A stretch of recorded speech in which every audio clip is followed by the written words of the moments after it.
Hello friends હું છું રૂપાલી અને તમે જોઈ રહ્યા છો મારી કુકિંગ ચેનલ અનબીટન ટેસ્ટ. મિત્રો, અનબીટન ટેસ્ટમાં આજે બની રહી છે મેથીની ભાજીની પૂરી અને શક્કરપારા.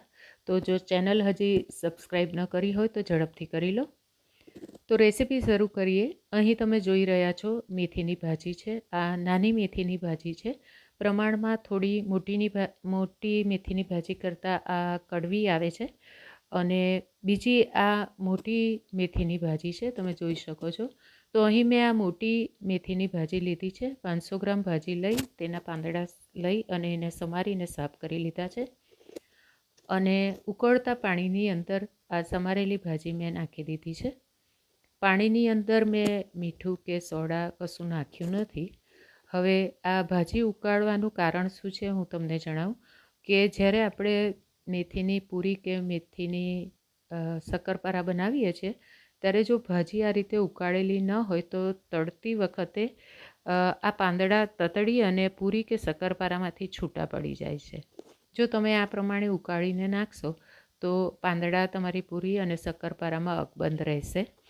તેથી આપણે ભાજીને ઉકાળી રહ્યા છીએ. આપણે એને બહુ વધારે બાફવાની નથી. અહીં લગભગ 1 થી 1.5 મિનિટ મેં પાણીમાં રહેવા દીધી છે. હવે બીજી બાજુ આપણે લોટ તૈયાર કરી લઈએ. અહીં મેં ઘઉંનો લોટ લીધો છે. મેં લગભગ 4 વાડકી જેટલો ભરીને ઘઉંનો લોટ લીધો છે. અને એની અંદર આપણે મસાલામાં મેં લીધા છે લાલ મરચું, મીઠું, મરી પાવડર, જીરું અને હળદર. આ મસાલાની અંદર મરી અને મરચાંનું પ્રમાણ તમે તમારી ઈચ્છા મુજબ રાખી શકો. મસાલા વધઘટ કરવા એ તમારા ટેસ્ટ પર ડિપેન્ડ છે. તો મસાલા ઉમેરી લીધા છે. અને અહીં મેં 3 મોટી ચમચી ભરીને દળેલી ખાંડ લીધી છે. ખાંડ નાખવી આમ તો ઓપ્શનલ છે, પરંતુ આ મેથીની ભાજીની અંદર તમે ખાંડ નાખશો તો પૂરી ગળી નહીં બને, પરંતુ બાકીના ટેસ્ટને બેલેન્સ કરે છે અને ટેસ્ટી પણ ખૂબ લાગે છે. તો શક્ય હોય તો એને સ્કીપ ન કરતા.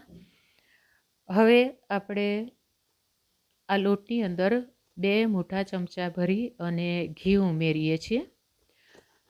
ઘીનું મોણ ઉમેરવાથી આપણી પૂરી કે શક્કરપારા ખૂબ જ ટેસ્ટી બનશે. એનો ટેસ્ટ પણ ઇમ્પ્રૂવ થઈ જશે. આપણે સાથે તેલ પણ ઉમેરવાના છીએ. અહીં 2 મોટા ચમચા ભરીને હું સિંગ તેલ ઉમેરું છું. તમે જે તેલ ખાતા હોય તે તેલ ઉમેરી શકો. બધી વસ્તુઓને બરોબર મિક્સ કરી લઈશું. તો અહીં મેં બધી વસ્તુ મિક્સ કરી લીધી છે. મોણનું પ્રમાણ તમે જોઈ શકો છો. આ પ્રમાણે મુઠ્ઠી વાળીએ તો બંધાવી જોઈએ. જો આ પ્રમાણે ન થતું હોય તો તમે ઘી કે તેલ બીજો 1 ચમચી એડ કરી અને આ પ્રમાણે એને તૈયાર કરી લેશો. બધા મસાલા બરોબર મિક્સ થાય એ રીતે બધી વસ્તુ આપણે મિક્સ કરી લેવાની છે. મિત્રો, અહીં મેં માત્ર ઘઉંનો લોટ લીધો છે. તમે ઈચ્છો તો મેદો પણ ઉપયોગમાં લઈ શકો છો. હવે જે ભાજી આપણે ઉકાળીને તૈયાર રાખી હતી તેને આની સાથે મિક્સ કરી લઈએ છીએ. તમે ઉકાળશો એટલે ભાજી એકબીજા સાથે ચોંટી જશે.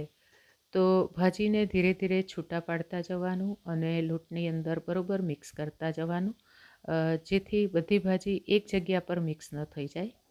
હવે મેં અહીં 3 મોટી ચમચી ભરીને સફેદ તલ એડ કર્યા છે. તલ મેં શેકેલા લીધા છે, કારણ કે તળતી વખતે જો શેકેલા તલ નહીં હશે તો ફૂટી અને નીકળી જશે. તો શેકેલા તલનો જ ઉપયોગ કરવો, જેથી તલ અંદર પૂરી કે શક્કરપારાની અંદર રહી જાય અને નીકળી ન જાય. તો ભાજીને આપણે બરોબર મિક્સ કરવાની છે. થોડી ધીરજથી કામ લેવાનું છે. લોટની સાથે બરોબર મિક્સ કરતા જવાનું છે. થોડું પાણી નાખી અને લોટ બાંધીશું. લોટ આ રીતે કઠણ બંધાવવો જોઈએ. થોડું તેલ રાખી લઈ અને એને પાછો આપણે બરોબર મસળી લઈશું. તમે જોઈ શકો છો મેં લોટ કઠણ બાંધ્યો છે. ભાખરીનો લોટ હોય એવો લોટ બાંધવાનો છે. નરમ લોટ ન થઈ જાય તેની કાળજી રાખશો. આમ તો આપણે મોણનું પ્રમાણ વધારે રાખ્યું છે, તેથી આપણી પૂરી ફરસી થવાની જ છે, પરંતુ લોટ બાંધતી વખતે પણ આપણે કાળજી રાખીશું કે લોટ બહુ નરમ ન થઈ જાય. તો આપણે પહેલાં આ લોટમાંથી પૂરી બનાવવાની છે, પરંતુ એને બાંધી અને 10 મિનિટ રેસ્ટ આપીશું, પછી પૂરી કરીશું. તો અહીં મેં લુવા બનાવી અને પૂરીઓ વણી લીધી છે, તમે જોઈ શકો છો. પૂરી બહુ પાતળી કે બહુ જાડી રાખવી નહીં, એને મીડિયમ તમે જોઈ શકો છો. એની થિકનેસ મેં કેવી રાખી છે. અને બધી પૂરી વણાઈ જાય એટલે એમાં કાંટાથી અથવા તો ચપ્પુથી આપણે કાણા પાડી લેવાના છીએ, કારણ કે જો પૂરી ફૂલી જાય તો કદાચ પણ એમાં મોઇશ્ચર રહી જાય તો આપણી પૂરી નરમ પડી જાય. તેથી ચપ્પુથી અથવા તો કાંટાથી આપણે કાણા પાડી લઈશું. બધી જ પૂરી આ પ્રમાણે તૈયાર કરી લઈશું. બીજી બાજુ મેં તેલ ગરમ થવા મૂકી દીધું છે. પૂરીઓ વણાઈ જાય એટલે એકસાથે જ આપણે આ પ્રમાણે તૈયાર કરી લઈશું, તો આપણને તળવામાં ઇઝી રહેશે. હવે તેલ તૈયાર થઈ ગયું છે, એમાં પૂરીઓ હું તળી રહી છું. અને તમે જોઈ શકો છો કે ઉપર આછો ગોલ્ડન કલર આવે ત્યાં સુધી આપણે એને તળવાની છે. તો આ પ્રમાણે હું બધી જ પૂરી તળી અને તૈયાર કરી લઉં છું. તમે જોઈ શકો છો આપણી પૂરી તૈયાર થઈ ગઈ છે.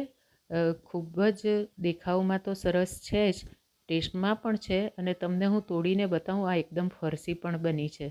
અને આ નાસ્તો આપણો લગભગ અઠવાડિયા સુધી ફ્રેશ ટેસ્ટમાં રહે છે. તો આ પ્રમાણેની મેથીની ભાજીની પૂરી અત્યારે તો ખૂબ સરસ બની શકે. હવે એ જ લોટમાંથી મેં મોટો લુવો લઈ અને વણી લીધો છે.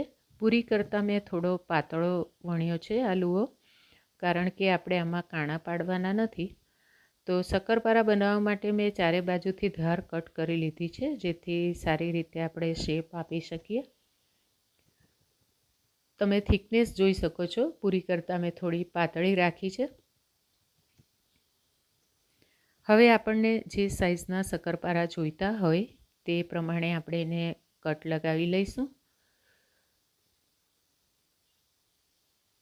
નાના મોટા આપણને જોઈતા હોય એ સાઇઝમાં આપણે એને કટ કરી લેવાના છે. અહીં તમે જોઈ શકો છો મેં સાઇઝ કેવી રાખી છે. તો આ પ્રમાણે શક્કરપારા કટ કરી લેવાના અને એને હવે આપણે તળી લઈશું. તળતી વખતે બહુ બધા શક્કરપારા એક સામટા નહીં નાખી દેવાના. તેલ ઉપર એક લેયર થાય એટલા શક્કરપારા નાખો તો વાંધો નથી. એને વારંવાર પલટાવતા રહેવું, હલાવતા રહેવું, જેથી ચારે બાજુથી એ ગોલ્ડન કલરના થઈ જાય અને અંદર મોઇશ્ચર ન રહે.